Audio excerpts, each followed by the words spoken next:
여지껏 여호수아서까지 다 끝냈습니다. 여호수아서까지 끝냈고요.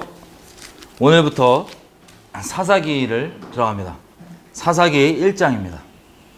여러분, 드디어 아브라함에게 약속하신 대로 하나님께서 그 자손들 야곱의 때에 그 70인을 애굽에 넣으시고 히브리 여인들에게 생명을 막 주셔서 큰 민족이 됐습니다. 그래서 종으로 있다가 하나님의 때가 참에 모세를 통하여서 출애굽을 했습니다. 광야에서 40년 돌고 광야에서 믿지 아니함으로 감사하지 않고 원망하고 그 이유 때문에 40년을 돌고 거기에 처음 출애굽했던 세대는 다 죽고 그 다음 두 번째 세대가 여호수아와 함께 가나안 땅으로 들어왔습니다. 드디어 하나님께서 말씀하신 젖과 꿀이 흐르는 그 땅 거기를 다 들어와서 점령을 한 상태고 혹시 안 계셨던 분들을 위해서 잠깐 마무리 얘기를 하면 여호수아서에 보면 이 땅에 들어왔는데 하나님께서 능력이 없어서가 아니에요. 중심을 보시고 준비가 되니까 단번에 이 가나안 족속들을 뭉쳐갖고 단번에 치시게 하시고 승리를 주십니다. 그래서 가나안 땅이요 기본적으로는 다 점령이 됐어요. 그런데 전부 다가 아니고 아주 지역적으로 조금 가나안 족속들이 남아 있었습니다. 하나님이 일부러 남기신 거예요. 일부러.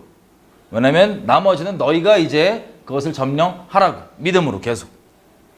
자, 그것이 물론 이스라엘 땅 얘기지만 우리 개인적으로는 근본적으로 우리 개인의 영적 상태에 적용될 수 있다고 제가 말씀드렸죠.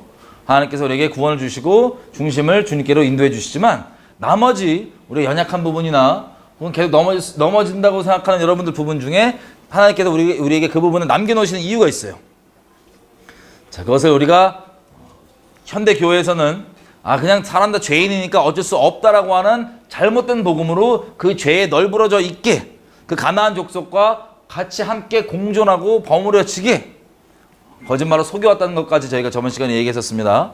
하지만 그것을 내버려 두는 게 아니라 같이 버무려지는 게 아니라 반드시 점령하라고 주님께서 우리에게 남겨놓으신 부분인 겁니다. 자, 그 부분의 시작이 사사기입니다. 자, 그렇게 남겨놓았는데 어떻게 됐는지. 여러분, 기브온 족속도 저희가 예를 들었었는데 기브온 족속은 꾀를 부려서 이스라엘 백성을 속였지만 그들은 결국에 어디에 순복한 거냐면 여호와께 접붙여진 겁니다. 여호와께 접붙여져서 그들의 입장은 우리를 종으로 부리던 죽이시던 알아서 해라 그랬는데 이제 기브온 산당 나중에 나올 텐데 거기에 물 깃는 자, 나무하는 자로 종으로 쓰여집니다. 그런데 나머지 문제가 뭐냐면요. 기브온은 분명히 여호와께 접붙여진 거예요. 본인들 순복해서. 나머지 이스라엘 족속들이요. 지파들이 자신들이 점령해야 될 그 나머지 지역들 있죠. 그 지역들에 살고 있는 가나안 족속이 크고 거인도 있고 그리고 철병거에 무기도 세니까 이들이 뭐라고 타협하냐면 기브온 족속과 겉모양은 비슷하게 그냥 내버려 두면 되지 않냐. 그냥 우리도 기본이 그런 것처럼 다 죽이지 않고 종으로 부리면 되는 거 아니냐. 같이 살면 되는 거 아니냐. 다 죽일 필요 없이. 하나님께서 분명히 다 쓸어버리라 그러셨죠. 이게 모양은 비슷하지만 아예 다른 타협입니다. 왜냐하면 그 남아있는 이스라엘 족속, 남아있는 가나안 족속은 왜 남아있냐면 여호와께 순복한 게 아니에요. 이스라엘 백성들의 타협함으로 그들의 우상을 그냥 우상을 숭배하는데 같이 내버려두고 한 몸으로 너는 그 대신 종해라. 역할은 지정해 줄지 몰라도 한 몸으로 묶이는 이것. 이 다른 연합. 기브온은 여호와께 순복. 하지만 다른 이스라엘 백성은 모양은 비슷하게 기브온처럼 종처럼 보이지만 천국지옥 차이. 여호와께 순복한 게 아니라 우상 숭배 그대로 한 채로 그냥 이스라엘이 안아버린 거예요. 없애버리는 게 아니라. 자, 이게 말세에도 벌어진다고 말씀드렸습니다. 이게 지금 전 세계적으로 여러분 이미 많이 보고 계실 겁니다. 이 비슷해 보이는 연합. 하지만 전혀 다른 이것. 자, 그 사사기. 그 결과가 무엇인지 나옵니다. 사사기 1장 보면 1절 이렇게 시작합니다. 여호수아가 죽은 후에 이스라엘 자손이 여호와께 묻자와 가로되 우리 중에 누가 먼저 올라가서 가나안 사람과 싸우리까? 여호와께서 가라사대 유다가 올라갈지니라. 보라, 내가 이 땅을 그 손에 붙였노라. 하니 3절 유다가 그 형제 시몬에게 이르되 나의 제비뽑아 얻은 땅에 나와 함께 올라가서 가나안 사람과 싸우자. 그리하면 나도 너의 제비뽑아 얻은 땅에 함께 가리라. 이에 시몬이 그와 함께 가리라. 그러면 시몬 족속은요, 이 유다가 차지한 그 땅에 붙어 있습니다. 시몬의 분깃이. 그래서 같이 간 거예요. 저번에 제가 이스라엘 지파들 지도 드렸죠? 거기 보면 유다에 시몬이 붙어 있습니다. 여러분 나중에 보겠지만 이스라엘의 남과 북으로 갈라질 때요, 시몬은 붙어 있음에도 불구하고 어디에 붙냐면 북이스라엘에 붙어요. 어쨌든 지금은 유다에 붙어 있습니다. 그래서 같이 가는 거예요.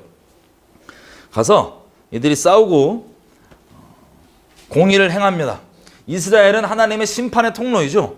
공의를 행하면서 베색에 가서 아도니 베색을 만나 그와 싸워 죽입니다. 5절입니다. 아도니 베색, 베색의 주님이죠. 베색의 지도자라는 소리죠. 그랬더니 6절에 보면 이를 잡아서 그 손발의 엄지손가락을 끊었대요. 그걸 알고 있는지 모르고 있는지 모르겠지만 엄지손가락을 끊었답니다. 유다가. 그랬더니 7절 아도니 베색이 가로되 옛적에 70왕이 그 손발의 엄지가락을 찍히고 내 상 안에서 먹을 것은 줍더니 하나님이 나의 행한 대로 내게 갚으심이로다 하니라. 무리가 그를 끌고 예루살렘에 이르렀더니 그가 거기서 죽었더라. 자, 자기가 여지껏 70명의 왕에게 행했던 그 일을 그대로 당하는 거예요. 그러면서 이것은 누가 하는 일이다? 하나님께서 내게 공의로 행하신 것이다. 이 왕이 그렇게 고백을 하고 죽습니다. 자, 8절 유다 자손이 예루살렘을 쳐서 취하여 칼날로 치고 성을 불살랐으며, 여러분 제가 말씀드린 것처럼 사무엘하 5장에 보면, 그리고 역대기에 보면 다윗이 기름 부음 받자마자 예루살렘 들어온다고 말씀드렸어요. 여기서 분명히 보면 뭐라고 되어 있냐면 예루살렘을 쳤다고 되어 있습니다. 그런데 이 이후의 기록들을 보면 여부스 족속이 예루살렘에 계속 남아 있어요. 그러니까 쳐도 어떻게 졌단 소리예요? 그냥 그 예루살렘 도시를 불살랐는데 이것을 완전히 점령하지 않고 내어버려 뒀더니 거기에 다시 차지를 한 겁니다. 그들이. 여러분 이게 뭘 뜻하냐면요, 나중에 다윗이 예루살렘 쳐들어갈 때 보면 다윗을 막 놀려요, 여부스 사람들이. 그래갖고 다윗이 쳐서 거기서부터 완전히 점령하고 하나님께서 예루살렘을 아예 지목하셔서 자기의 이름 두는 도시로 지정을 하십니다. 자, 이게 원래 하나님 뜻이거든요. 영원하신 하나님께서 자기의 수도로 삼기로 정하신 게 바로 예루살렘이에요. 그런데 이들이 분명히 치긴 치나 완전히 점령하지 않아요. 여러분의 인생에서도 하나님께서 우리에게 차지하라고 맡겨놓으신 영역들이 있습니다. 인생 가운데. 근데 그것들을 그냥 대충 넘어가잖아요. 그럼 뭐라고 돼 있어요? 예수님께서 그러죠. 귀신이 있는데 귀신을 쫓았어요. 근데 거기에 완전히 하나님으로, 예수님으로 진리로 채우지 아니하면 더 끔찍한 7귀신 데리고 와서 그 상태가 더 악해진다. 여러분 분명히 여기 보고 안타까운 게, 분명히 예루살렘을 처음에 성까지 불살랐음에도 불구하고 다시 여부스 족속에게 빼앗깁니다. 왜? 여부스 족속을 다 쓸어버리지 않고 처리하지 않고 내버려 뒀던 거예요. 여러분 우리 승리할 때 보면 여호수아가 아이성을 칠 때 하나님이 단창을 들라 그러잖아요. 그죠? 단창을 언제까지 안 내려놓는지 혹시 기억하세요? 그 아이성 1만 2천 명 죽일 때 매복만 3만 명 시켰었어요. 그러니까 숫자적으로 워낙 작은 성이었습니다. 아이성이. 그런데 단창을 이 여호수아가 거짓으로 진 것처럼 도망하는 척 하다가 갑자기 하나님께서 사인을 주시죠. 단창을 이제 들어라. 그랬더니 단창을 들고 이제 매복들이 일어나서 막 치는데, 언제까지 이것을 내려놓지 않냐면 완전히 아이성을 다 점령할 때까지 단창을 내려놓지 않았다고 되어 있어요. 여러분, 우리도 하나님께서 우리에게 맡겨놓으신 그 영적 전쟁의 영역이 있잖아요. 여러분들이 씨름하고 있는 영역. 잠깐 그냥 이긴 것처럼 보인다고 끝나는 게 아니라 완전하게 그것을 하나님의 이름으로 점령을 해야 됩니다. 하나님의 진리로. 하나님의 견고한 진들, 우리 인생 가운데 있었던 어둠의 견고한 진들을 하나님의 나라가 좌정하여서 그곳에 차지하고 임할 때까지 끝까지 싸움을 놓으면 안 됩니다. 나중에 여부스 족속이 그 남긴 걸 다시 세우고 싸우는 그 일이 벌어집니다. 자, 그리고 10절부터는 그대로 봤던 것처럼 유다가 또 거기서 헤브론에 거한 가나안 사람을 쳐서 셋의 아히만과 달메를 죽였더라. 이 셋은 누구였죠? 거인 족속이었죠. 거인 족속을 갤렙, 우리 미친개 형님 갤렙이 가서 쳐서 처리합니다. 이 부분. 자, 그리고 그 밑에 있는 기럇 세벨이라는 그 도시를 치는 자에게 자기 딸 악사를 아내로 주겠다 그랬더니 온니엘이라고 하는 사람이 그것을 취합니다. 온니엘이 사사기에 기록되어 있는 첫 번째 사사이죠. 자, 그리고 16절 모세 장인은 겐 사람인데 이 자손은 유다 자손과 함께 종려나무 성읍에서 올라가서 아랏 남방의 유다 황무지에 이르러 그 백성 중에 거하니라. 여러분 브엘세바 아세요? 브엘세바? 아브라함이 7개 우물을 팠던 브엘세바가 우물 7개라는 뜻이에요. 그게 이제 유다 남쪽에 있는 지역인데 거기에 이제 거하는 거예요. 누가? 모세 장인 겐 사람들이. 그리고 19절 여호와께서 유다와 함께 하신 거로 그가 산지 거민을 쫓아내었으나 골짜기의 거민들은 철병거가 있으므로 그들을 쫓아내지 못하였으며. 자, 이들이 믿음으로 다 이기다가 자기가 이긴 것도 상대방의 무기가 약해서가 아니라 하나님께서 함께 하셨기 때문에 이긴 거였거든요. 마찬가지로 큰 여리고도 아무리 이 이방 왕들이 가나안 왕들이 다 연합을 하고 아무리 많은 숫자가 와도 하나님께서 함께 하시면 이깁니다. 아멘이죠? 근데 아이는 작은 숫자이지만 하나님께서 함께 안 하셨더니 바로 패하잖아요. 하나님이 함께 하심이 관건입니다. 승리에.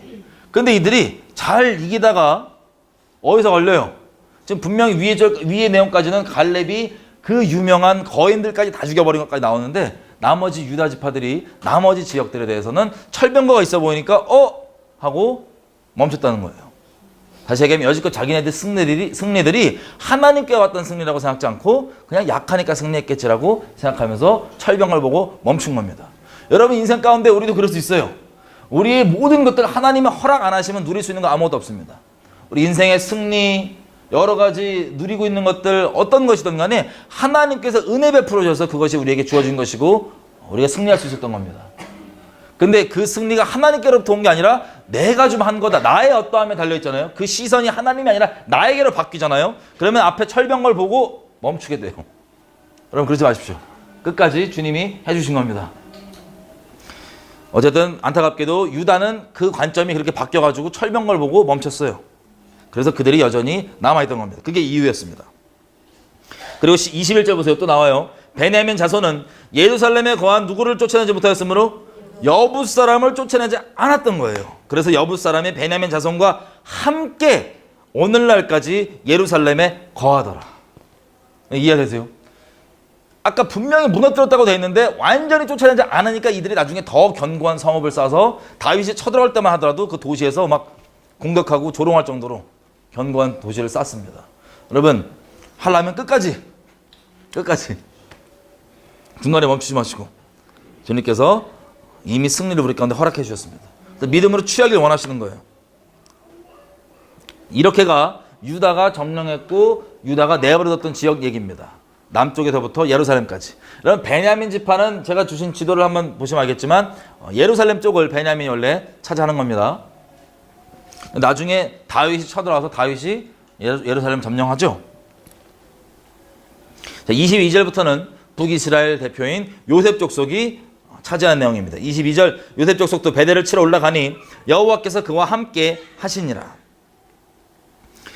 쭉 가다가 27절 므낫세가 벳산과 지역들을 쭉 다 정리를 하고 무깃도 정리를 하고 27절 중간 끝에 부분 보면 무깃도와 그 향리 거민들을 쫓아내지 못함에 가나안 사람이 결심하고 그 땅에 거하였더니 이스라엘이 강성한 후에야 가나안 사람에게 사역을 시켰고 다 쫓아내지 아니하였더라. 자, 하나님이 다 죽여버리라 그랬잖아요. 다 진멸하라 그랬잖아요. 이들이 일단 쫓아내지 않고 내버려 둡니다. 그랬더니 이 사람들이 가나안 족속들이 결심하고 옳다구나 싶어서 거기에 아주 뿌리를 내려버립니다. 그리고 이스라엘이 더 좀 힘이 생긴 후에야 가나안 그 사람들에게 종으로 부르기 시작했다는 거예요. 여러분 종으로 부르는 거에 만족하면 안 됩니다. 완전히 진멸시키는 것.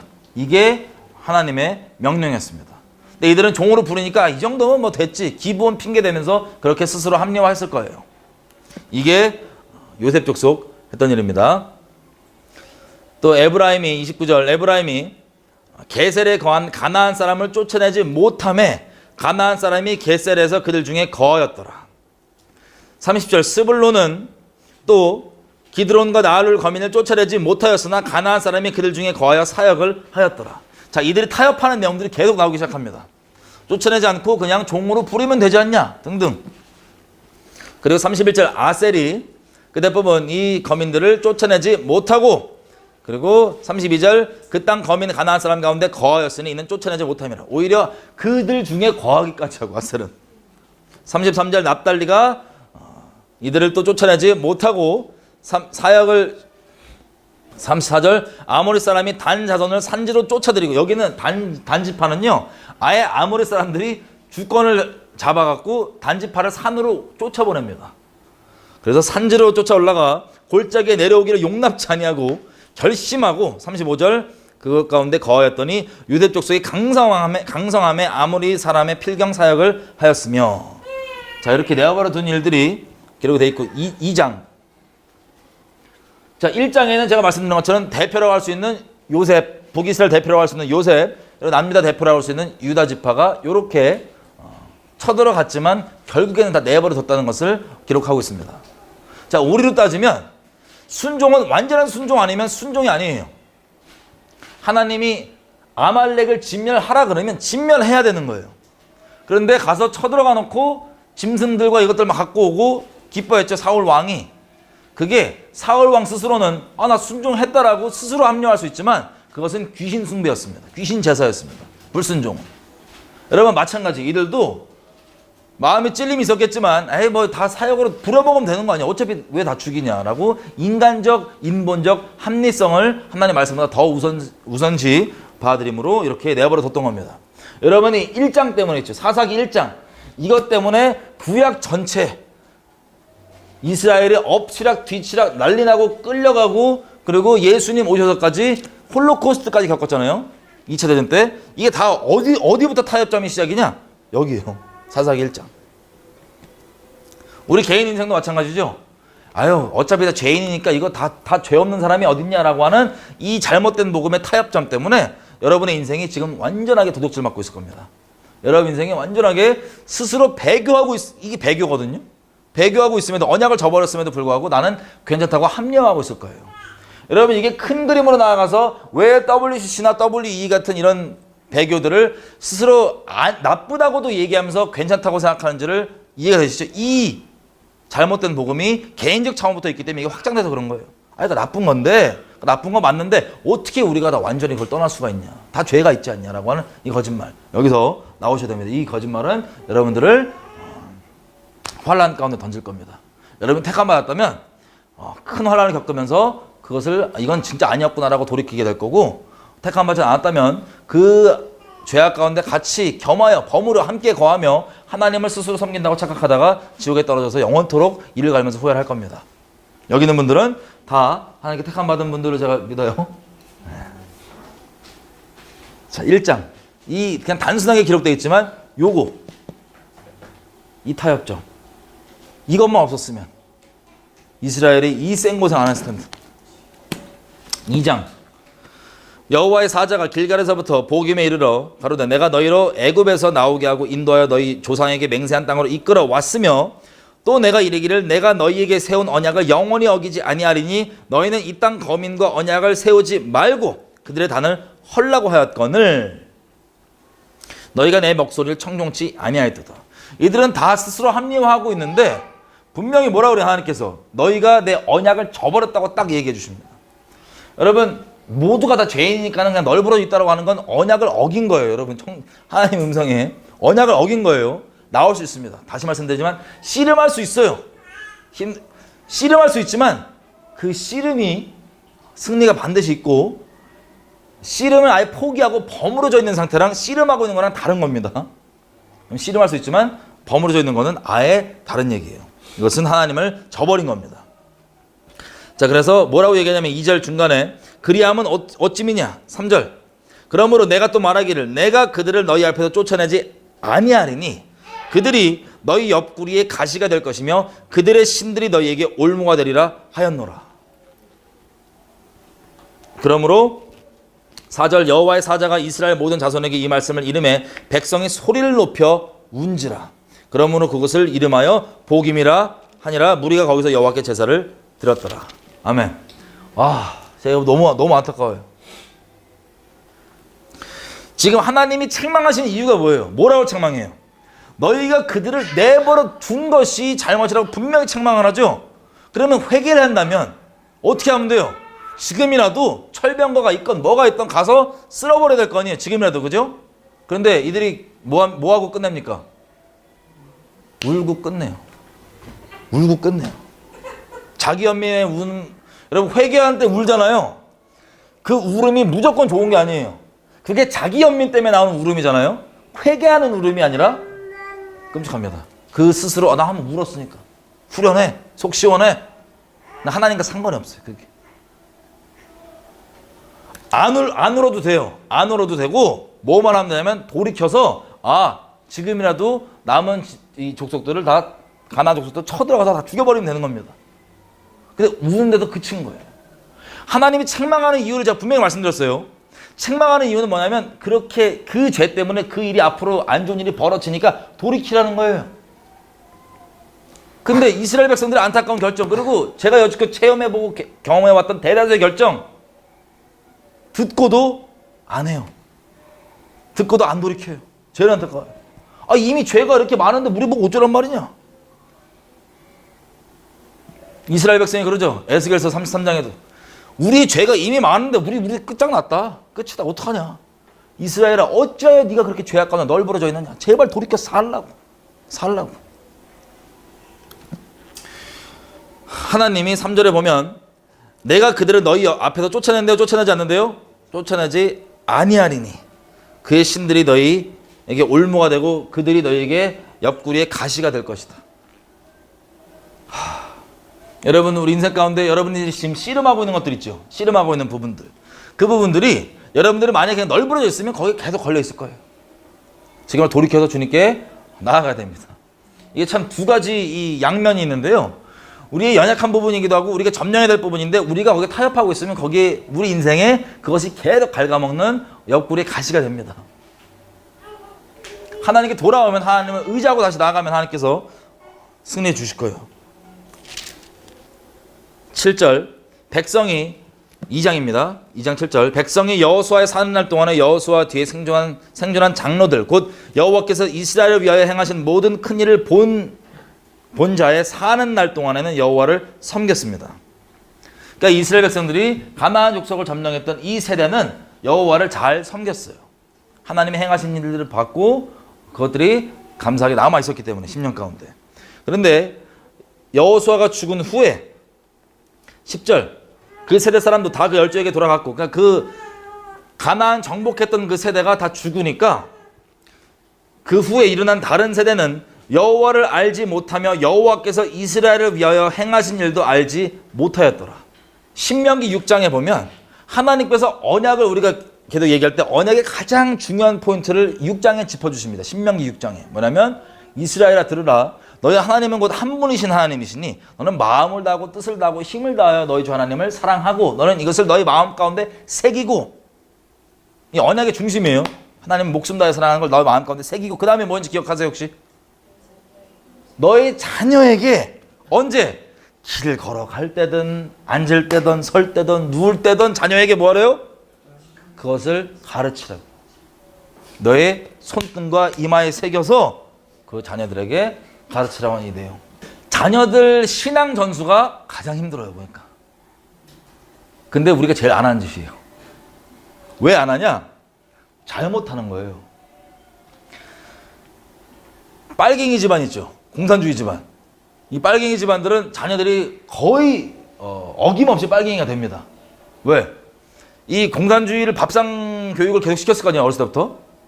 그러면 사람이 죄인이기 때문에요, 이 공산주의 같은 사악한 이념들은 죄성상 거부가 돼요, 아니 아멘으로 받아들여져요. 스며듭니다. 그냥 아무것도 따지도 않고 스며듭니다. 그래서 크면 점점 열매를 맺겠죠. 그런데 어릴 때부터 우리가 전하는 내용들이 애들에게 애들이 죄인이다 보니까 진리가 들어가요. 일단 거부돼요. 일단 거부되는 게 우리의 큰 디스어드밴티지, 불리한 포지션입니다. 근데 문제가 뭐냐면 분명히 성경에선 하나님을 목숨 다해 사랑하는 걸 가르치라고 그랬어요. 그런데 우리가 이 본질을 모르고 뭐를 주입하고 가르쳤냐면 종교의 멍해를 막 씌워놨어요, 애들한테. 안 그래도 진리가 들어가도 죄성상 이게 거부가 되는데, 종교의 멍해는요 하나님이 주신 게 아니에요. 우리에게 말 그대로 큰 멍해입니다. 자기 의에 미친 사람 외에는 못 지는 멍해예요. 그거는 자기 의로 내 인생을, 자기를 추구하고 자기를 드러내고 다른 사람에게 자기를 경배받기 위한 도구로 돈, 명예 말고 종교라고 작정한 사람 외에는 못 매는 멍해입니다. 종교의 멍해는. 그런데 우리가 이 본질을 잘 모르니까 애들한테 하나님 사랑하는 모습 보이고 하나님 사랑하기를 가르쳐야 되는데 그게 아니라 뭘 가르쳤냐면 여지껏 종교의 멍에만 이뻐졌어요. 이거 안 돼, 저거 돼, 이거 돼, 저거 돼. 그러니까 애들이 더 어떻게 돼요? 삑삑삑삑살. 어쨌든 안타깝게도 이 세대가 바로 여호수아 세대 끝나자마자 바로 까먹은 거예요. 바로 잊어버린 거예요. 부모한테 얘기는 들었겠죠. 우리가 이렇게 쳐들어올 땐 임마 이렇게 싸워갖고 뭐 했어. 근데 여전히 지금 타협 중인데 자기가 봤을 때 여호와께서 명하신 게 뭐라고요? 가나안 족속 다 죽이라 그랬다고. 근데 아빠 근데 왜 나 안 죽였냐고. 몰라 임마 밥 먹어. 타협돼 있는 것만 보였고 자식들한테. 본인조차도 그렇게 목숨 다하나님 따라가지 않고 이미 청종하지도 않고 그냥 우리 이겼다고 하는 예전에 과거에 있었던 이런 승리만 얘기했겠죠. 타협된 상태에서. 타협한 상태에서 부모 세대가. 그리고 주님 사랑하는 본인들이 주님 사랑하면 뭐가 나 하나님 계명을 지킨다고 돼 있잖아요. 하나님 시키신 것을. 본인들이 주님 사랑한 것을 약속의 땅 들어오자마자 떠났어요, 안 떠났어요? 떠난 거예요. 그런 부모가 자식에게 신앙교육 한다 그러니까 이게 잘 안 들어온 거죠. 아니 부모 내가 자식들 입장에는 엄마 아빠 지금 타협했는데 왜 냅뒀냐고. 그리고 봐도 이미 타협돼 있고 목숨 다 안 사랑하고 등등 이런 것 때문에 이게 전수가 안 된 거예요. 자, 그래서 11절 드디어 시작됩니다. 이스라엘 자손이 여호와의 목전에 악을 행하여 바알들을 섬기며. 그리고 12절 그 여호와를 버리고 다른 신 곧 그 사방에 있는 백성의 신들을 쫓아 그들에게 절하여 여호와를 진노하시게 하였으며 곧 그들이 여호와를 버리고 바알과 아스다롯을 섬겼으므로 여호와께서 이스라엘에게 진노하사 노력하는 자의 손에 붙여 그들로 노력을 당케 하시며 또 사방의 모든 대적의 손에 파심해 그들이 다시는 대적을 당치 못하였으며. 여러분 이 내용들이 다 어떤 내용이에요? 혹시 기억나세요? 모세도 분명하게 이 신명기를 마무리하고 그리고 가장 중심에 있는 모세오경 중심에 있는 책 레위기에서도 마무리를 언약의 축복과 저주를 얘기하죠. 그리고 모세도 신명기 마지막 부분에 마무리를 언약의 축복과 저주를 신신당부하고 약속의 땅 들어와서도 여호수아가 죽기 전에 두 장이나 하려 하는 게 뭐예요? 언약의 축복과 저주를 신신당부하고 죽습니다. 너무나 중요한 거니까. 이거대로 이 역사가 돌아간다고 제가 말씀드렸잖아요. 그런데 이 말씀대로 지금 이들이 하나님을 떠나니까 바로 레위기서 26장 17절에 나와 있는 내용 그대로가 벌어지기 시작하는 겁니다. 이게 언약을 저버렸을 때 나오는 첫 번째 증상들이에요. 첫 번째 저주들이에요. 초기. 자, 이들을 내버려 두니까 주변에 보이는 대로 따라간 거예요. 죄성 따라서. 그래서 우상을 숭배합니다. 여러분 결론부터 말씀드리면요. 이스라엘은 하나님을 저버린 적은 없어요. 본인들 생각에. 하나님은 여기 자신을 저버렸다고 기록하시잖아요. 그죠? 근데 이스라엘 백성은 자기들 생각에 하나님을 저버린 적이 없어요. 다만 하나님도 섬기고 모두 같이 섬겼냐면 우상도 같이 섬겼어요. 하나님께서는 이것을 하나님을 저버렸다고 보고 이스라엘 백성은 아니 나 하나님 저버린 적 없다고. 근데 우상 다 적당히 섬기는 거 어떡하냐고. 다 세상 살면서 다 그런 거지 라고 하는 이 타협이 하나님을 버린 겁니다. 곧. 자, 이것을 버렸는데 15절 그들이 어디를 가든지 여호와의 손이 그들에게 재앙을 내리심에 곧 여호와께서 말씀하신 것과 같고 여호와께서 그들에게 맹세하신 것과 같아서 그들의 괴로움이 심하였더라. 신명기 28장 19절 내용이죠. 인앤아웃. 인앤아웃 제가 햄버거 말씀드렸죠. 주님 안에 있을 때는 들어가도 나가도 복받고 주님 밖에 있을 때는 들어가도 나가도 저주받는 그게 지금 벌어지는 거예요. 말씀 그대로. 16절 여호와께서 사사를 세우셔서 노력하는 자의 손에서 그들을 건져내게 하셨지만 그들이 그 사사도 청종하지 않고 돌이켜 다른 신들을 음란하듯 쫓아 그들에게 절하고 다른 신들에게 절하고 여호와의 명령을 순종하던 그 조상의 행한 길을 속히 치우쳐 떠나서 그와 같이 행치 아니하였더라. 여러분 잠언 19장 3절에 보면요 무슨 내용이 있냐면 사람이 미련해서 그릇 잘못한 다음에 마음으로 원망을 누구를 하냐면 하나님을 한다고 되어 있어요. 여러분 온 우주 만물을 하나님께서 만드셨죠. 아주 심플합니다. 우리가 냄비를요, 쇠를요 엄청 뜨겁게 가스레인지에 달궜어요. 빨갛게 될 정도로 냄비가. 근데 그것을 맨손으로 잡으면 어떻게 돼요? 아주 따뜻하신 분은 없어요. 맨손으로 싹 잡았으면 씩 하고 화상을 입겠죠. 아니면 펄펄 끓는 물을 내가 팍 나한테 쏟았어. 내가 이렇게 쏟았어. 그럼 어떻게 됐어요? 화상을 크게 입겠죠. 여러분, 제가 지금 드리는 말씀이 당연한 이치예요? 아니면 너무 황당한 소리예요? 당연한 얘기죠? 여러분, 하나님의 음성을 청종하지 않으면 우리에게 좋은 일이, 복이 있을까요? 저주가 있을까요? 저주가 있을 거예요. 하나님의 음성을 청종하지 않는 걸 뭐라고 얘기하냐면 죄라고 그럽니다. 그죠? 여러분, 죄악 가운데 거하면 우리에게 저주가 있을까요? 축복이 있을까요? 저주가 있어요. 더 쉽게 얘기하면 좋은 일이 생길까요? 악한 일이 계속, 죄없는 일만 계속 생길까요? 죄없는 일만. 이건 당연한 겁니다. 근데 사람이 분명히 하나님께서 이거 안 된다, 여기로 와라라고 음성을 주고 얘기를 해주고 분명한 길을 보여줘도 그걸 떠나고 그거를 순종하지 않으면 뭐가 벌어진다는 소리예요. 그게 곧 죄란 소리고, 그걸 순종하지 않는 건 죄악 가운데 거하면 마치 뜨거운 걸 잡으면 화상을 입듯이 우리 가운데 안 좋은 일이 벌어지는 건 당연한 겁니다. 그러면 뭘 하면 돼요? 하나님께 순종하면 되잖아요. 심플하죠? 하나님께 순종하면 되는데 이거를 끝까지 안 하고 왜 그렇게 정했냐 이거예요. 자기가 죄 짓고 자기가 잘못하고 자기가 죄악 가운데 거하고 자기가 그런 하나님 떠나 있는 상태에 있으면서 왜 이렇게 내가 안 좋은 일만 생기게 하냐 이거야. 하나님 원망을 하나님께 해요. 자기가 거기서 떠나면 되는 건데, 그 악한 마음 상태를 돌이켜 버리고 회개하면 되는 건데, 그렇게 있는 상태에서 왜 자꾸 나한테 이런 일만 벌어져? 왜 이런 상태가 왜 이러냐? 등등. 여러분, 그 끝장나는 그 멸망의 길에서 나오십시오. 이스라엘 백성이 그런 거예요. 분명히 다른 신들을 섬기면 그런 재앙이 임하는데, 그런 다른 신을 섬기니까 재앙이 임해요. 임했더니 맨날 하는 말이 뭐냐면, 왜 이런 일이 우리에게 벌어지냐고. 왜 이런 일이 벌어지냐고. 하나님 살아계시면. 이게 이스라엘 백성들의 정신 상태입니다. 여러분, 이런 멸망당할 상태에 있으시면 안 됩니다. 사람들, 세상 말도요, 복받은 사람 따로 있다고 그러잖아요. 그죠? 그걸 쉽게 얘기하면 세상 사람들은 마음 상태를 얘기하는 겁니다. 어떤 사람은 복받을 사람은 마음 상태인데, 가장 근본된 마음 상태가 하나님의 음성을 청종하지 않으면 내가 잘못했으니까 빨리 돌이켜야지, 이렇게 마음을 먹어야지, 하나님의 음성을 알고도 어쩌라고, 나한테 나쁜 일만 생기는데 뭐야, 이렇게 하는 건 지옥 가겠다 작정한 멸망의 자식들이에요. 그 길에서 돌이키시길 바랍니다. 자, 18절, 여호와께서 그들을 위하여 사사를 세우실 때는 그 사사와 함께 하셨고 그 사사에 사는 날 동안에는 여호와께서 그들을 대적의 손에서 구원하셨으니 이는 그들이 대적에게 압박과 괴롭게 함을 받아 슬피 부르짖음으로 여호와께서 뜻을 돌이키셨으면을. 그 사사가 죽은 후에는 그들이 돌이켜 그 열조보다 더욱 폐기하여 다른 신들을 쫓아 섬겨 그들에게 절하고 그 행위와 패역한 길을 그치지 아니하였으므로 20절, 여호와께서 이스라엘에게 진노하여 이르시되 이 백성이 내가 그 열조와 세운 언약을 어기고 나의 목소리를 청종하지 아니한즉 나도 여호수아가 죽을 때에 남겨둔 그 열방을 다시는 그들 앞에서 하나도 쫓아내지 아니하리니 이는 이스라엘이 그 열조에 지킨 것 같이 나 여호와의 도를 지켜 행하나 아니하나 그들로 시험하려 함이라 하시니라. 그 열국을 머물러 두사 속히 쫓아내지 아니하시며 여호수아의 손에 붙이지 아니하셨음이 이를 인함이었더라. 이해가 되세요?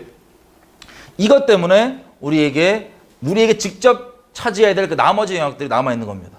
이것 때문에 우리가 주님을 순종하는지 안 하는지 우리에게 스스로 점검표가 되는, 하나님께서 말씀하신 대로 이렇게 언약을 얘네들이 어겼다는 거예요. 그리고 어긴 상태에서 돌이키지 않고 계속 그 선에서만 반복합니다. 여러분, 한국에 저희가 나중에 한국 근대사에 있었던 하나님의 은혜들을 쭉 얘기를 할 텐데, 한국도 마찬가지. 저도 이제 2005년도에 예수님을 믿고 바로 이제 중보의 자리를 하나님께서 두셨어요. 그때 봤더니 사사기만 받아도 어디에서 자꾸 왔다 갔다 해요. 우상숭배하지 말랬더니 우상숭배해서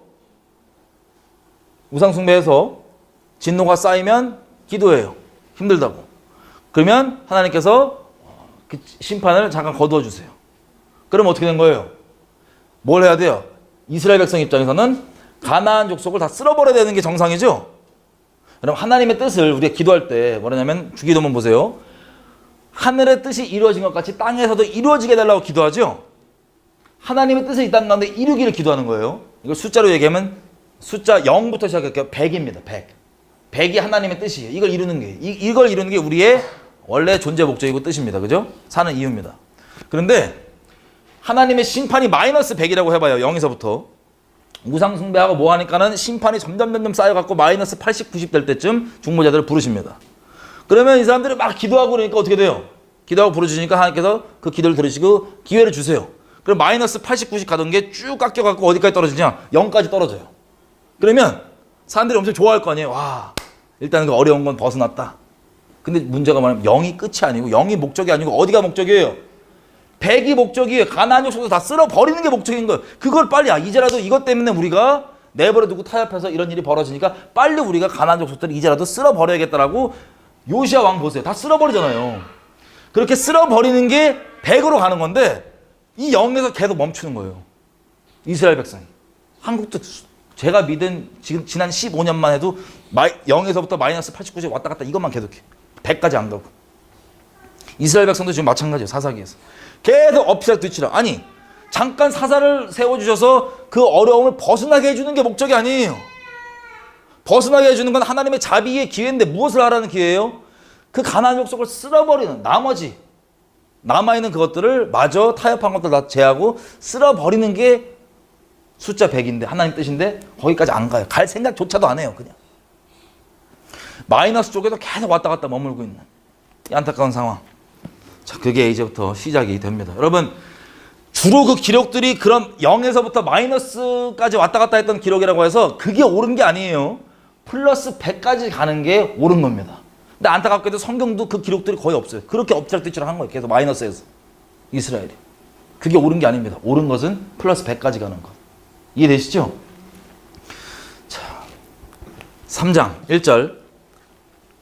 여호와께서 가나안 전쟁을 알지 못한 이스라엘을 시험하려고 2절. 이스라엘 자손의 세대 중에 아직 전쟁을 알지 못하는 자에게 그것을 가르쳐 알게 하려 하사 남겨두신 열방은, 여러분 왜 그거 남겼어? 막 또 재판장 자리에 앉아서 하나님께 원망하지 마시고, 여러분 그 남겨주신 이유, 하나님께서는 한 가지 일로 엄청나게 여러 가지 좋은 일들을 우리 가운데 행하십니다. 하나님의 행하심은 다 완전하십니다. 그 남겨주신 이유가 아직 전쟁을 치르지 못한 애들로 하여금 영적 전쟁을 싸워서 이길 수 있는 용사로 키우시기 위한 방법 중에 하나예요. 여러분에게 그 씨름하고 있는 부분 있죠? 왜 그거 남겨놨나? 다른 거 다 처리해 주셨는데 왜 이건 내가 계속 씨름하게 남겨놨나? 하나님께서 이걸로 하나님을 순종하는지 안 하는지 우리 중심도 체크해 주시고, 내가 널브러져 있는지 아니면 주님께 향하려 하는지 중심도 체크해 주시고, 그리고 싸우는 법을 또 가르쳐 주십니다. 영적 전쟁에 능한 자로 세워주시기 위함입니다. 4절 또 나오죠. 이 남겨두신 열방으로 이스라엘을 시험하사 여호와께서 모세로 그들의 열조에게 맹세하신 명령들을 청종하는지 안 하는지 알고자 하셨더라. 근데 5절 여기서 아예 그냥 싸우는 게 아니고 씨름하는 게 아니고 널브러져 가지고 5절 6절 내용이 뭐냐면 그 가나안족 속과 섞여서 그들의 딸들을 취하여서 아내 삼고 자기 딸들을 그 아들들에게 주고 그들 신을 섬겼더라. 6절 마지막. 결혼이 말씀드린 대로 언약이라 말씀드렸죠. 연합. 그냥 버무러져 갖고 막 짬뽕으로 우상에 막 유입됩니다. 그냥 집에 가정에 그렇게 그냥 가버린 거예요. 씨름은커녕. 그래서 처음 사사가 등장하는데, 자 그래서 3장에 8절 보세요. 여호와께서 이스라엘에게 진노하사 그들을 메소포타미아 왕 쿠샨 리샤다임의 손에 파졌으므로 이스라엘 자손이 구산 리사다임을 8년을 섬겼더니 너희를 미워하는 자가 너희의 지도자가 되리라. 레위기서 26장 17절 기억하시죠? 점점 나오는 거예요. 언약의 진도가, 저주의 진도가. 자, 쿠샨 리사다임은 그 구스 사람인 걸 보니까 아마 흑인이었을 거예요. 흑형. 8년 동안 섬겼는데 9절 너무 힘드니까 이스라엘 자손이 여호와께 부르짖음에 여호와께서 그들을 위해 한 구원자를 세워 사사를 세운 거예요. 누구냐면 그게 바로 온니엘입니다. 온니엘. 10절. 여러분 사사기에서 포인트 뭐냐면 이 표현입니다. 여호와의 신이 그에게 임하셨으므로. 성령이 임했다는 소리죠. 사사기에 보면 정한 율법도 없고 말씀도 완전 상실해갖고 완전 짬뽕으로 자기 마음대로 막 하나님 섬기는 때예요. 이게 하나님 섬기는 뜻이지 생각하면서 마음대로 지 멋대로, 야 이게 하나님 좋아하지 않겠어? 지 멋대로 하나님 섬기는 때인데, 그때 그래서 기록들을 보면 약간 여러분들이 혼란스러울 수가 있습니다. 뭐가 정말 옳은 건지 안 좋은 건지. 근데 여기 보면 사사기는 중간중간에 표현이 여호와의 신이 임함에가 나옵니다. 성령이 임하는 게. 그게 포인트예요. 성경의 주인공은 하나님이십니다. 그 인물들이 아니에요. 여러분 성경 인물 중에 완벽한 사람은요 예수님 빼고 아무도 없어요. 그래서 그들의 행위를 무조건 본받아야 하는 게 아니라 그들이 믿음으로 행했던 것들을 본받아야 돼요. 이해가 되세요? 다시 말씀드립니다. 성경의 주인공은 하나님이세요. 그 인물들이 아니에요. 그 인물들을 인물되게 만든 하나님이 주인공이신데 그 인물들이 믿음으로 행했던 것을 우리가 본받아야 되지만 그 인물 자체 모든 걸 본받으면 안 됩니다. 그 인물들의 엎치락 뒤치락 다 들어있어요 여기. 근데 유일하게 완벽한 인물이 누구냐면 예수님이십니다. 아멘이죠? 예수님은 모든 게 완벽하세요. 기록된 모든 거 그대로 배우셔야 돼요. 근데 나머지 사람들은 믿음으로 행한 것만 본받으시면 됩니다. 성경의 주인공은 하나님이세요. 어쨌든 이 사사기를 풀어가는 열쇠들이 뭐냐면 워낙 혼란스러운 여러 가지 이게 맞는 건가 싶은 기록들이 막 있는데 기록됐다고 다 옳은 게 아니고 성령이 임하셔서 하는 걸 보면 그게 사사기를 열 수 있는 열쇠입니다. 성령님은 하나님이 하신 거거든요. 10절 여호와의 신이 온니엘에게 임하셨으므로 그가 사사가 된 겁니다. 그래서 그 구산 리사다임을 쳐 죽이고 11절 그 땅에 태평한 지 40년 동안 태평하다가 온니엘이 죽었습니다. 그 다음 사사가 12절 에훗입니다. 에훗 12절 이스라엘 자손이 또 여호와의 눈앞에 악을 행하니라. 여러분 태평했던 그 온니엘이 40년 동안 했었어야 되는 일이 뭐예요? 가나안 족속 다 쓸어버리는 거죠? 안 한 거예요. 그 기회를 또 0 상태에서 플러스 100으로 안 가고 0에서 계속 머문 겁니다. 그냥 좋다고. 0이 아니에요. 사실 마이너스 상태죠. 하나님 기회를 주신 것뿐이에요. 0이 아니에요. 지금 보니까 마이너스 상태입니다. 하지만 하나님 기회를 주신 거예요. 가나안 족속들 마지막 쓸어버리라고. 맞아. 하지만 언약을 어겨있는 그 상태 그대로 머물고 있다가 40년이 꼬박 지난 거예요. 12절 이스라엘 자손이 또 여호와의 눈앞에 악을 행하니라. 이스라엘 자손이 여호와의 눈앞에 악을 행함으로 여호와께서 모압 왕 에글론을 강성케 하사 그들을 대적하게 하시매. 여러분 교회의 대적이 강성한 이유가 뭔지 아세요? 여기 지금 기록되어 있습니다. 아니 다른 데 필요 없고 대한민국만 적용을 해볼게요. 김일성 귀신 들린 사람들, 주사파들 이런 애들이 대한민국이 강성케 된 이유가 뭔지 아세요? 그리고 나중에 이 근대사 다시 얘기하겠지만 우리가 먹고 사는 게 문제였잖아요. 그래서 6.25 끝나고 하나님께 부르짖었습니다. 먹고 살게 해달라고. 정말 먹고 사는 게 문제였으니까. 하나님께서 그 기도에 응답해 주셔서 은혜를 베풀어 주셨는데 은혜를 베풀어 주시니 바로 우리가 60년대 70년대 쭉 기독교인 숫자가 많아지면서 우리가 뭘 했냐면 살아계신 여호와를 뭐로 바꿨냐면 잘 먹고 잘 살고 형통하는 걸로 바꾸기 시작했어요. 금송아지로. 이름은 여호와인데 잘 먹고 잘 사는 걸로 바꾸기 시작했어요. 여러분 저는 이 뭐라고 표현할까요? 지금 대한민국을 다스리는 세대, 운동권 세대 이 잃어버린 세대가 왜 이렇게 한 세대가 저는 저주받은 세대로 보거든요. 이 거짓말, 북한으로부터 내려왔던 주체사상 혹은 공산주의, 사회주의라고 하는 이 거짓말들이 그들에게 들어와서 지금까지도 못 버리고 눈이 씌인 그대로 이것들을 막 세상을 바라보고 나라를 점령하기까지 했는데 이 저주받은 세대가 왜 생겼냐? 교회의 죄예요. 교회의 잘못이, 우리의 잘못이. 여호와 앞에 악을 행함으로 모압 왕 에글론이 왜 강성해졌냐? 이스라엘의 악을 행함으로 강성해진 거예요. 이스라엘을 치려고. 이스라엘의 가시가 되고 올무가 되려고. 하나님의 심판의 통로가 되려고. 하나님이 주관하시는 겁니다. 하나님을 떠나서 마귀가 독단적으로 지가 까불 수 있는 게 아니에요. 하나님이 유일한 주관자이십니다. 평안도 환란도 이사야서 뭐라고 되어 있습니까? 평안도 환란도 다 누가 짓는 거예요? 하나님이 하시는 거예요. 하나님만 유일한 하나님이십니다.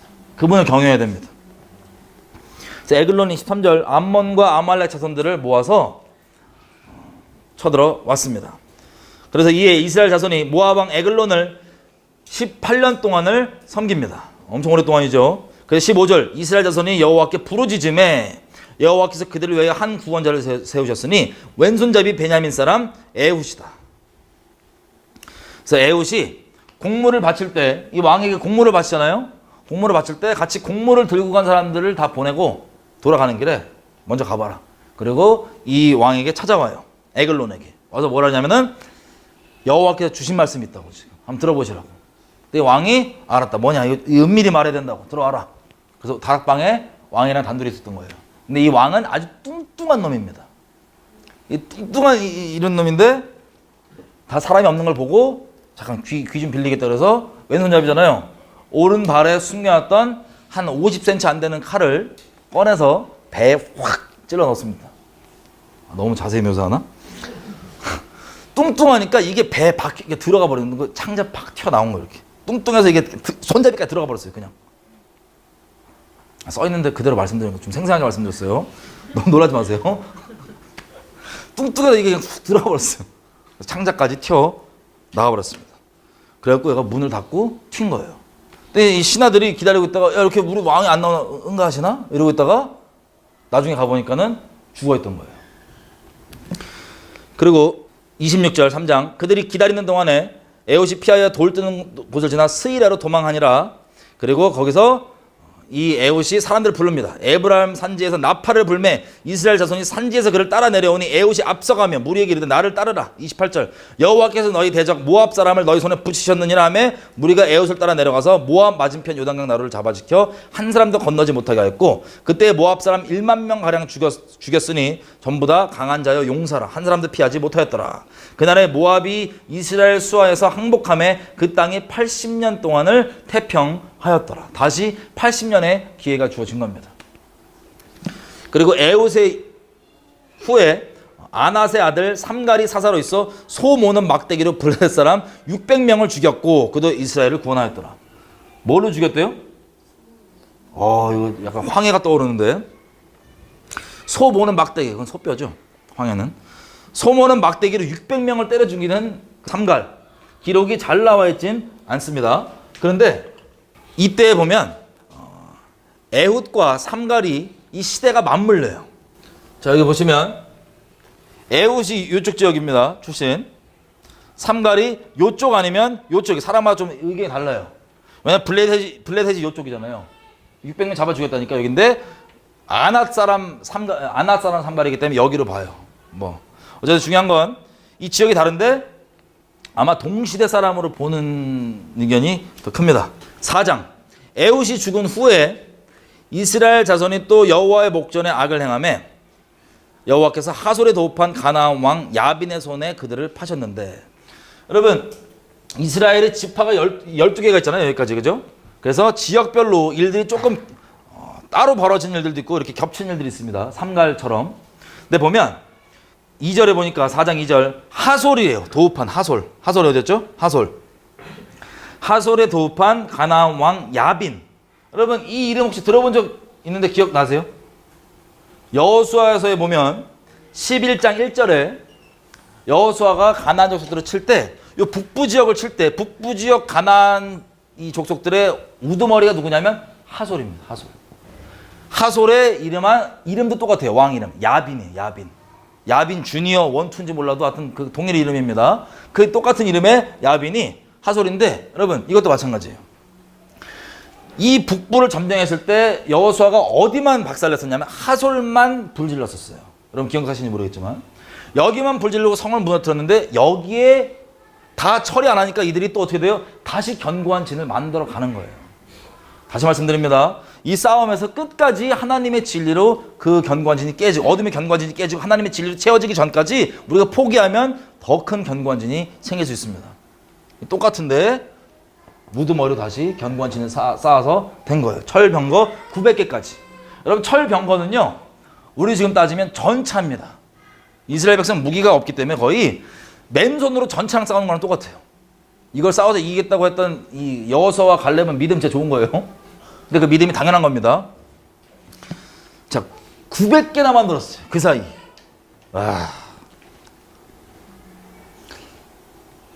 그래서 3절, 야빈 왕은 철병거 900승이 있어서 20년 동안 이스라엘 자손을 심히 학대한 거로. 내버려 두니까 주객전도가 되었고 여기가 아예 그냥 학대를 했던 거예요. 가나안 족속이 오히려 커져갖고 내버려 두니까. 그래서 또 이스라엘 자손이 여호와께 부르짖었더니 그때 랍비돗의 아내 여선지자 드보라가 이스라엘 사사가 되었는데, 4절입니다. 여러분 드보라가요, 이름 뜻이 혹시 뭔지 아세요? 이름 뜻 드보라? 벌입니다. 벌. 벌. 여러분 하나님께서 이 언어 유희의 최고이세요. 너희 앞서 뭘 보내신다 그랬어요? 몇 차례나? 왕벌을 보내신다 그랬죠? 물론 히브리 단어만으로는 그 왕벌과 다른 단어입니다. 하지만 드보라도 벌이에요. 벌. 비유적으로. 드보라 보냈으니까 왕벌 안 보냈어. 그게 아니라 왕벌도 보내셨는데 비유적으로 드보라도 벌이에요. 사사가 됐습니다. 여자인데 사사가 됐어요. 5절 어디에 있었냐면 여기 있습니다. 라마. 여기 라마. 이게 사해죠. 라마. 예루살렘 위쪽에 여기가 드보라가 있었고, 사사는 말 그대로 재판관입니다. 저지. 우리가 추후에 하나님께서 하나님 나라가 어떤 모양으로 점점 우리에게 확장되는 역사 동안에 그걸 한번 얘기할 때 더 다루겠지만, 여러분 왜 이스라엘의 지도자가 사사냐? 모세도 뭐 했었어요? 이끌어가고 사람들이 문제가 생기면 누구한테 와요? 모세에게 오죠. 그래서 모세가 뭐 해줘요? 듣고 판결해 줍니다. 재판. 왜 그러냐면 신정 정치, 신정 국가예요. 하나님이 다스리는 국가예요. 신정. 근데 하나님은 말씀이시잖아요. 그 율법, 그 말씀 안에 들어있는 정신이 골고루 퍼지는 게 뭐냐면 재판관들에게 달려있어요. 이런 말씀은 어떻게 적용해야 되냐? 그 본질의 의미가 이거였으니까 이런 상황엔 이렇게 적용되는 게 성령을 따라서 하나님의 마음 깊은 곳에 있는 것을 알아서 그걸 적용시켜줘서 그 정신, 그 율법 정신, 말씀의 정신을 그대로 모든 백성들이 누리고 적용하며 살 수 있도록 하는 그 지도자가 바로 재판관입니다. 사사. 요즘엔 판사들이, 그래서 특별히 법치국가인 우리나라 같은 경우도 판사들이 어떤 결정하냐면 엄청난 큰 기준이 된단 말이에요. 그죠? 그럼 법에 따라서 법이 들어가면 모든 사회 질서가 법을 중심으로 다시 재설정되죠. 우리 같은 민주주의 국가 입법을 시키면 입법 예고한 다음에 이 법이 시효가 딱 되면은 그때부터 모든 질서가 법을 중심으로 재세팅됩니다. 마찬가지로 모든 우주는 말씀이신 하나님의 유일한 법이신데 하나님 말씀을 중심으로 다 질서가 되어 있습니다. 그래서 말씀이 순복해야 되는 거예요. 어쨌든 그 말씀이 어떻게 구석구석 적용될 수 있을지 상황별로 그것을 재판해주고 적용시켜주는 게 바로 지도자였습니다. 그러니까 이들이 실제 지도자가 아니고 실제 왕이 아니고 왕 대신 하나님의 뜻을 다스릴 수 있도록 역할이 그냥 적용시키는 역할인 거예요. 그래서 사사가 이때는 지도자였습니다. 신정국가인 이스라엘에. 이해되시죠? 자, 마찬가지로 드보라가 라마에서 있으면 사람들이 와서 재판을 받는 거예요. 사사예요, 그게. 이거 어떻게 해야 되냐? 이건 이렇게 해야 되냐? 주로 죄져갖고 적과 싸울 때 나오는 지도자도 많이 나오지만 원래 사사는 하나님의 정상적인 통치라고 하면 하나님의 말씀이 적용되도록 도와주는 이것. 하나님의 법이 적용되도록 도와주는 이것. 이게 사사입니다. 그래서 재판을 5절에 받고 6절에 드보라가 보내요. 바락을 납달리 게데스에서 불러다가 게데시죠. 납달리. 여기서 불러다가 바락 출신 불러다가 뭐라고 시키냐면 6절 끝에 보면 너는 납달리 자손과 스불론 자손 1만 명을 거느리고 다볼산으로 가라. 다볼, 마운트 다볼. 여러분 다볼산이 어디냐면요. 성경에 몇 군데 나오는데 변화산입니다. 예수님 때. 변화산으로 다 인식을 하고 있어요. 다볼. 자, 여러분 나중에 우리가 이스라엘을 계속 성경을 보면 이스라엘 말고 이스르엘이라는 지역이 나옵니다. 이스라엘 평지. 그게 어디냐면 여기예요. 이스라엘 평지. 이스라엘 평지가 이 산들로 둘러싸져 있는데 여러분 여기에 이 평야, 이스라엘 평야의 한 부분이 어디냐면 무깃도예요. 무깃도. 여러분 무깃도가 뭐냐면 나중에 요한계시록 보면은 전쟁을 어디서 모여서 한대요? 전 세계에서. 아마겟돈이죠. 하르 무깃도라는 뜻이에요. 하르 언덕, 산, 무깃도. 무깃도 언덕에서 여기에 다 모이는 겁니다. 여기서 하나님께서 쓸어버리시는 건데 무깃도. 여기가 왜 그러냐면 여기가 요충지예요. 여기가 큰 광야이기 때문에 큰 전쟁들 여기서 많이 모여서 합니다. 그래서 사사기도 그렇고 열왕기도 그렇고 여기서 전쟁하는 걸 우리가 많이 볼 수가 있습니다. 어쨌든 다볼 여기서 불러서 마지막 말세에도 여기다 모여갖고 여기까지 다 쫙 쓸리는 거예요. 마지막 아마게도라는 전쟁도 무깃도의 전쟁이에요. 그거 모여서 하나님께서 붙였다고 얘기를 합니다. 자, 여호와께서 너에게 이 야빈의 군대 장관 시스라와 그 병거들을 너에게 붙였다 그랬더니 이 바락이 아멘하고 가면 되는데 약간 인간적으로 무서웠나 봐요. 그래서 8절 뭐라고 얘기하면 바락이 그녀에게 이르되 드보라 당신이 나와 함께 가면 내가 가고 당신이 나와 함께 안 가면 나는 가지 않겠노라. 남자답죠? 이 여인 지금 어머니 뻘인데 같이 가시면 나 가고 아니면 안 간다고. 남자다워요. 그래서 9절 가로되 내가 반드시 너와 함께 가리라. 드보라 한 말이에요. 그러나 네가 이제는 이 가는 일로는 영광을 얻지 못할 것이다. 왜? 이는 여호와께서 시스라 그 군대 장관 있죠. 야빈의 여인의 손에 파실 것임이니라. 그리고 드보라가 바락과 함께 게레스로 가니라. 여기로 간 거예요. 올라간 거예요. 11절 갑자기 등장하시는 카메오 11절 모세의 장인 호밥의 자손 중에 겐 사람 헤벨이 자기 족속을 떠나 게데스에 가까운 사하나님 상수리 나무 곁에 이르러 장막을 쳤더라. 사하나님. 자, 이 아까 우리 읽은 부분 기억나시는지 모르겠지만 사사기서 1장 16절 보면 모세의 장인 겐 자손들 있죠. 어디 있었어요? 남유다로 다 갔다고 돼 있어요. 저 여기로 남유다 쪽으로. 근데 11절 그 중에서 이다나 튄 거예요. 모세 장인 호밥의 자손 중 겐 사람 헤벨이 자기 족속을 떠나 혼자 떠나고 어디 있냐면 여기 있는 게데레. 여기 장사가 잘 됐던 것 같아요. 보니까 이게 사하나님 뜻이 뭐 장사가 잘 뭐 물건이 많은 뭐 이런 의미가 될 수 있습니다. 여기서 장사하려고 갔는데 자 다볼산에 이들이 진을 쳤습니다. 바락이 우리 편이 여기 친 거예요. 여기 쳤더니 이 시스라가 이것을 알게 됐습니다. 그래? 그럼 쳐들어가자. 그래서 다 모였습니다. 쫙 여기 모였어요. 다 모였더니 14절 드보라가 바락에게 이르되 일어나라 이는 여호와께서 시스라를 너희 손에 붙이신 날이라. 여호와께서 너희 앞서 행하지 아니하시느냐. 이에 바락이 1만 명을 거느리고 다볼산에서 내려가니 여러분 사실 1만 명으로 철병거 900개 이거는 진짜 믿음 안에 못 내려갈 겁니다.